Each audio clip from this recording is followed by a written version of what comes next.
Hello everyone, welcome to physical classes. आज हम unit 8 के मनोरंजन शिविर योगा में योगा देखेंगे। इससे पहले क्लास में हमने मनोरंजन और शिविर के बारे में जाना। अब देखेंगे हम योगा और उसके प्रकार क्या क्या काम आते हैं और योगा का प्रतिपादन किसके द्वारा हुआ या योग चरणों का प्रतिपादन किसके द्वारा किया गया, वो सब इस क्लास में देखेंगे। अगर आप चैनल पर नए हो तो चैनल को सब्सक्राइब करें और बेल आइकन को प्रेस करें ताकि हर वीडियो का नोटिफिकेशन सबसे पहले आपके पास हो। चलिए आज की वीडियो शुरू करते हैं। योगा योग शब्द की उत्पत्ति संस्कृत के युज धातु से मानी गई है। योग शब्द का सामान्य अर्थ जुड़ना, मिलना, युक्त होना है। योग के द्वारा आंतरिक मनोवृत्तियों, शक्तियों को नियंत्रित कर उन्हें संतुलित किया जाता है। योग द्वारा व्यक्ति की आत्मा का परमात्मा या दिव्य आत्मा से मिलन का संबंध होता है। योग द्वारा शारीरिक, मानसिक, आध्यात्मिक, भावनात्मक, बौद्धिक गुणों का विकास और सामंजस्य स्थापित होता है। नेक्स्ट, भारतीय योग संस्थान नई दिल्ली। भारतीय योग संस्थान कहाँ पर है? नई दिल्ली में। योग सूत्र की रचना महर्षि पतंजलि द्वारा की गई। योग का पिता महर्षि पतंजलि को कहा जाता है। महर्षि पतंजलि के योग दर्शन के समाधिपाद के अनुसार योग की परिभाषा योगाश्चित वृत्ति निरोध है, अर्थात चित्त की वृत्तियों का निरोध ही योग है। भगवत गीता के अनुसार योग की परिभाषा योग कर्मसु कौशलम, अर्थात कर्म का कौशल रूप ही योग है। यह भागवत गीता के अनुसार योग की परिभाषा है। योग की परिभाषा याज्ञवल्क्य के अनुसार जीवात्मा और परमात्मा का संयोग योग है। वेद व्यास के अनुसार योग की परिभाषा क्या है? योग समाधि है। और डॉक्टर संपूर्णानंद के अनुसार योग की परिभाषा है योग आध्यात्मिक कामधेनु है। 21 जून को प्रथम 2015 में अंतर्राष्ट्रीय योग दिवस मनाया गया, जो कि हमारे प्रधानमंत्री नरेंद्र मोदी के कार्यकाल में शुरुआत हुई है। नेक्स्ट,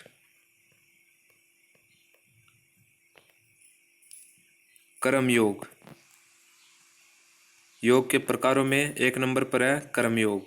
अनासक्ति भाव से कर्तव्य समझकर कर्म करना और फल की इच्छा न करना कर्म योग है। भगवत गीता में कर्म योग को सर्वश्रेष्ठ माना गया है। भगवत गीता में कर्म योग को सर्वश्रेष्ठ माना गया है, अर्थात कर्म करते जाओ और फल की इच्छा मत करो। कर्म योग हमारे आत्मज्ञान को जागृत करता है।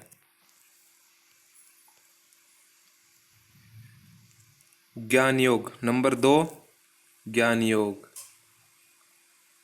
ज्ञान योग ज्ञान और स्वयं जानकारी प्राप्त करने को कहते हैं। यानी ज्ञान योग को स्वयं के बारे में जो जानकारी हम प्राप्त करते हैं, आंतरिक अनुभूति करते हैं, वह ज्ञान योग के द्वारा होती है। ज्ञान योग मिथ्यात्व त्याग कर विशुद्ध चेतना का बोध है।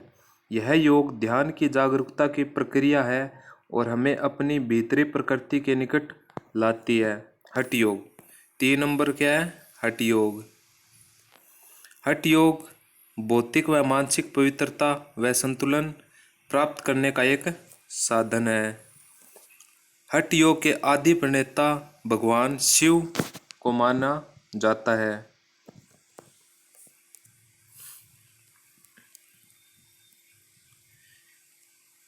इस योग से हम शरीर को शुद्ध, स्वच्छ और निर्मल बनाकर राजयोग का पात्र बनते हैं या बनाते हैं अपने शरीर को। राजयोग का पात्र। हठ योग में आसन, प्राणायाम, षष्ठकर्म, मुद्रा, बंध आदि से शरीर को शुद्ध किया जाता है। यानी आसन के द्वारा, प्राणायाम, षष्ठकर्म जो कि शुद्धि क्रियाएं होती है, मुद्रा और बंद आदि से शरीर को शुद्ध किया जाता है। सूर्य और चंद्र नाड़ी के योग से हठ योग शब्द बना है। राजयोग 4 नंबर कौन सा है? राजयोग। राजयोग का अर्थ है मानव के व्यक्तित्व में समाहित ताकत का विकास करना। राजयोग का विषय चित्त वृत्तियों का निरोध करना है।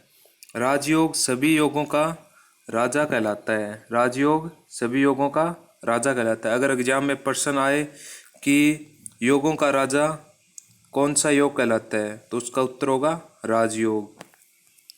नेक्स्ट, मंत्र योग 5 नंबर पर है। मंत्र योग वह शक्ति जो मन को बंधन से मुक्त कर दे, वही मंत्र योग है। मंत्र का जप करते करते जब अपने आराध्य यानी जो अपना इष्ट देव है के ध्यान में तन्मयता को प्राप्त कर ले भाव को प्राप्त कर लेता है, यानी ले के साथ अपने आराध्य में लीन हो जाता है, तब उसी आस्था को मंत्र योग कहा जाता है। मंत्र द्वारा मन को आकर्षण से दूर रखकर आध्यात्मिक अनुशासन की प्राप्ति करना मंत्र योग है।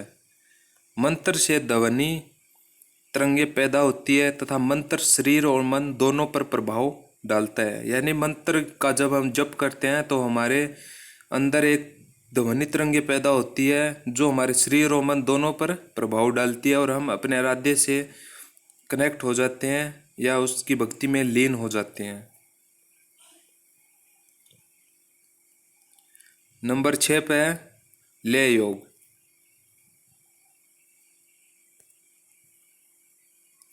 योग तपोपनिषद के अनुसार चित्त के विलीन होने को लय कहा जाता है। यानी जब हमारा योग तत्वोपनिषद के द्वारा जब मन या चित्त एक अपने आराध्य में विलीन हो जाता है तो वह एक लय की स्थिति होती है जिसे लय योग कहते हैं।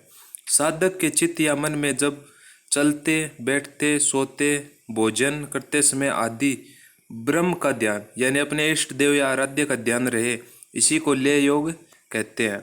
लय योग का उद्देश्य शक्ति के अंदर और नाड़ियों को जागृत करना है।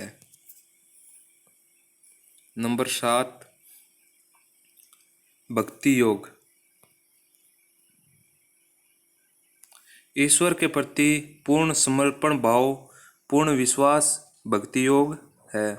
आस्था पर बल देते हुए गहन श्रद्धा के तंत्र को भक्ति योग कहते हैं। यानी हमारी जिस किसी के प्रति आस्था है उस पर पूर्ण रूप से भक्ति भाव से समर्पण होना, यही श्रद्धा भाव तंत्र को भक्ति योग कहते हैं। भक्ति योग प्रेम की उच्च पराकाष्ठा है। जब व्यक्ति संसार के भौतिक पदार्थों से मोह त्याग कर अनन्य भाव से ईश्वर की उपासना करता है तो वह भक्ति योग कहलाता है या भक्ति कहलाती है। अब देखेंगे योग के चरण। योग के चरण, योग के 8 चरण हैं जो महर्षि पतंजलि ने बताए, जो निम्नलिखित है। यम आसन, यम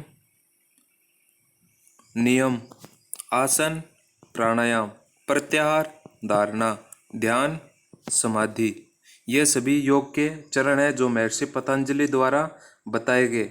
और इनमें यम और नियम में इसके उपनियम भी है जो हम अगले क्लास में देखेंगे। और अगर आप चैनल पर नए हो तो चैनल को सब्सक्राइब करें, बेल आइकन को प्रेस करें ताकि हर वीडियो का नोटिफिकेशन आपको मिलता रहे। और आप इस क्लास की PDF डाउनलोड करना चाहते हो तो हमारे टेलीग्राम ग्रुप में ज्वाइन हो सकते हो जिसका लिंक डिस्क्रिप्शन में है।